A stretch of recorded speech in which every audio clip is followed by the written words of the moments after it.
গত ৩০শে এপ্রিল ২০২৫-এ আনুষ্ঠানিকভাবে উদ্বোধন হয়ে গেল দীঘার জগন্নাথ মন্দির। উড়িষ্যার পুরীর জগন্নাথ মন্দিরের প্রতিরূপ হিসাবে নির্মাণ করা হয়েছে এই মন্দিরটিকে।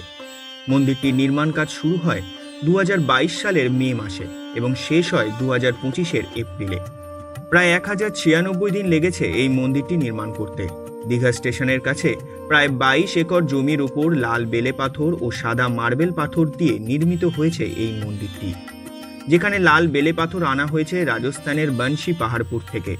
এই একই পাথর ব্যবহৃত হয়েছে নবনির্মিত অযোধ্যার রাম মন্দিরে এবং মেঝের মার্বেল পাথর আনা হয়েছে সুদূর ভিয়েতনাম থেকে। এই মন্দিরটি নির্মাণের দায়িত্বে ছিলেন Paschimbanga housing infrastructure development corporation. মন্দিরের ডিজাইন তৈরি করেছে কলকাতার এক সংস্থা নাম সেলিয়েন্ট ডিজাইন স্টুডিও। প্রায় ২৫০ কোটি টাকা খরচ হয়েছে এই মন্দির নির্মাণে, যা সম্পূর্ণ ব্যয় করেছে পশ্চিমবঙ্গ রাজ্য সরকার।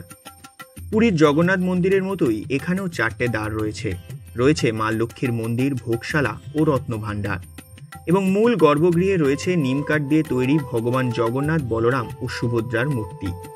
এছাড়া পুরীর মতো এখানেও নিয়মিত ধ্বজা ওড়ানোর ব্যবস্থা রাখা হয়েছে।